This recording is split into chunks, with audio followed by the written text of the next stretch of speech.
que então a terceira parte do nosso mini treinamento, que é o conhecimento trino, que envolve a gestão cristã, ou a administração dos negócios, e envolve a parte temática, né? Que são lá os produtos de venda e os produtos de gestão. Produtos de venda é a primeira parte, produtos de gestão é a segunda parte. E como orar, ou melhor, vida espiritual, é a terceira que engloba as outras duas.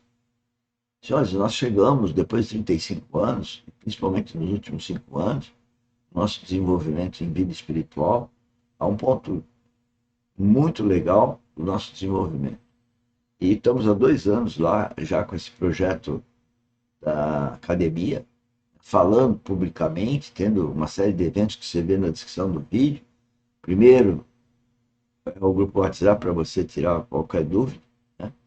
E, mais recentemente, eu pus esse como orar, porque eu descobri, está escrito na Bíblia, que nós não sabemos orar.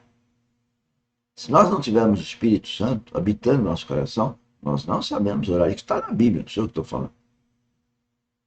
Então, como orar é um relacionamento. Eu só tenho relacionamento com Deus ou com a Trindade se eu nascer de novo. Nascer de novo significa que o meu espírito que estava mortificado, estava sem funcionar, ele é vivificado e aí eu falo com o Espírito Santo.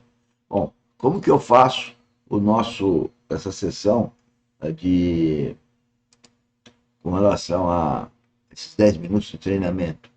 Eu pego um vídeo, né, desses que eu estudo aí o dia todo, e trago aqui o vídeo para vocês, de tal forma que vocês possam e devam, né, ir lá no curso específico. Hoje nós iniciamos mecânica dos sólidos, está lá esse vídeo que eu vou apresentar agora, né? Nada em seu coração. Desculpa, cliquei errado.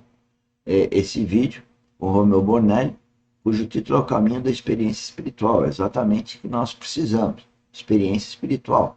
Eu não estou julgando aqui se você nasceu de novo ou não nasceu, porque isso é uma relação sua com o Espírito Santo, é ele que testifica se você nasceu ou não, mas eu sim posso dizer da sua experiência espiritual, que eu comparo a sua experiência espiritual com a minha experiência espiritual na hora do relacionamento e percebo o quanto que nós estamos alinhados, que pensamos em nome de Jesus Cristo. Não é o eu, meu, eu, teu. Na verdade é Cristo em nós. Vamos ouvir então um pouquinho. Então, ele foi justamente julgado por Deus. Então, esse mesmo veneno e semente foi injetado no casal no Éden. Então, todos nós, por natureza, temos esse elemento terrível dentro de nós, a soberba. E quando nós damos lugar, de alguma maneira, à introspecção, nós abrimos portas para a soberba. Porque buscamos, de alguma maneira, encontrar lugares e parâmetros para, então, de alguma maneira, nos louvarmos, nos glorificarmos, nos aprovarmos e por aí em diante. Então, ontem falamos sobre aqueles perigos ligados ao subjetivismo. Hoje nós vamos dar o segundo passo, entrando nessa epístola aos Filipenses. Já foi dito por alguns servos do Senhor, concordamos com eles, que essa epístola aos Filipenses poderia ser colocada debaixo de um tema: a experiência cristã normal.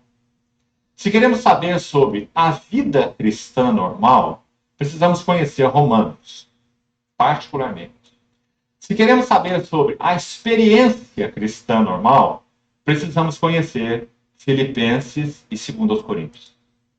Das 13 epístolas de Paulo, 2 Coríntios e Filipenses são as 2 epístolas mais autobiográficas.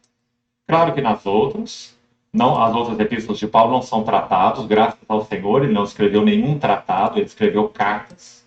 E nas cartas nós conhecemos não apenas a visão do homem, Paulo, mas o próprio homem. E o que a graça de Deus realizou naquele vaso. Por isso as epístolas são tão importantes. Então todas elas, por serem epístolas, contêm algo, digamos, da biografia de Paulo. Mas não há, entre as 13 epístolas, Paulo, veja que ele escreveu quase metade de todo o Novo Testamento, que vaso esse que o Senhor preparou e usou dessa maneira, o apóstolo Paulo. Das suas 13 epístolas, 2 são intensamente autobiográficas. Então, queridos irmãos, já do início, nós não gastaremos tempo com o 2 aos Coríntios, para o encargo desses dias, mas já está aí um encorajamento para você. Não deixe de se debruçar sobre a 2ª epístola de Paulo aos Coríntios. É uma carta de vida, jornada cristã e serviço cristão. Queremos compreender bem o que é ministério cristão? Não há como compreendermos sem 2 aos Coríntios. É carta de serviço, é carta de ministério, jornada, vida cristã e serviço cristão. Como ela é uma longa epístola, são 13 capítulos, cheios de notas preciosíssimas, há pelo menos 12 características naquela epístola da vida de serviço de Paulo que são brilhantes naquela epístola, extremamente importantes para a nossa vida e jornada cristã. Mas nosso encargo para essa noite é Filipenses, essa epístola de 4 capítulos, porque também é uma tremenda epístola autobiográfica, sintética, rica, profunda e que nos dá uma visão clara de como Paulo entendia esse assunto experiência cristã, que é o nosso tema. Experiência cristã não é algo que tem base subjetiva. Experiência cristã é algo que tem base objetiva. E por causa do fato, da fé, da visão, da revelação, do que temos conhecido do Senhor pela fé e revelação do Espírito, então nós vamos entrando no que vamos chamar de experiência cristã. Então lembre-se que ontem nós citamos aquela tríade, também de um irmão do passado, muito interessante a sua sugestão, aquela tríade que caminha sobre o muro. Nunca se esqueça daquilo. Creio que será muito útil na tua jornada de serviço ao Senhor. À frente vai o fato. Fato sempre. O fato eterno. Os fatos em Cristo. O que Deus é em Cristo. O que nós somos em Cristo. O que a igreja é em Cristo. Os eternos propósitos imutáveis de Deus. O Pai das luzes em quem não há variação e nem sombra de mudança. Aquele cujos planos não podem ser frustrados. Fatos. Ah, amados irmãos. Se nossa fé não for depositada em fato, é depositada em quê? Subjetivo. Subjetivismos. Então, fato caminha à frente. A fé deve seguir o fato. Lembra-se de Hebreus 11? A fé é a certeza de coisas que se esperam e a convicção de fatos que se não veem. Fato, fé e, por último da fila, experiência. Mas, pelo fato de ser o último, não é menosprezado. É desejo de Deus. Vou citar um texto tão precioso sobre isso. Pedro escrevendo sua epístola, 1 Pedro 2. Logo o primeiro verso, ele diz: despojando de toda hipocrisia, maldade, dolo, hipocrisia, etc., desejai ardentemente, como crianças recém-nascidos, o leite espiritual genuíno, para que por ele vos seja dado crescimento para a salvação, se é que já tendes a experiência de que o Senhor é bondoso. A palavra para experiência ali em Pedro é degustar, provar, saborear. Não é uma linda palavra? Como se Pedro perguntasse: você tem degustado e saboreado que o Senhor é bondoso? Experiência.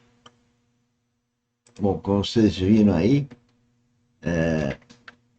do muro, né, do fato, da fé e da experiência. A gente aqui no plano horizontal, a gente fala tem experiência, né? Homem com a minha idade tem experiência. Ah, tem experiência com isso. Não é essa experiência. No campo espiritual, veja que a experiência está atrás da fé. E quem está na frente da fé é o fato. O fato é Cristo. Tudo na vida cristã tem como fato, como foco, ser cristocêntrico, é Cristo. Então, o fato é Cristo. E a fé somos nós que cremos ou não em Cristo. Você crê em Cristo, é o Espírito Santo que te guia. E a experiência que vem atrás, na verdade, é o quanto você experimentou dessa sua fé, tendo como cabeça lá na frente quem te guia, quem vai na frente, que é o fato. A experiência de viver com Cristo. Quanto mais você vive com Cristo, mais experiência tem. E é essa experiência que nós estamos desejando em todos que trabalham conosco. Essa ideia da academia, treinar as pessoas para essa experiência. Bom, senhores, é isso. Terminamos o nosso mini treinamento de hoje. Até mais tarde aí quem trabalha conosco. E vamos que vamos. Tchau, tchau. Boa semana.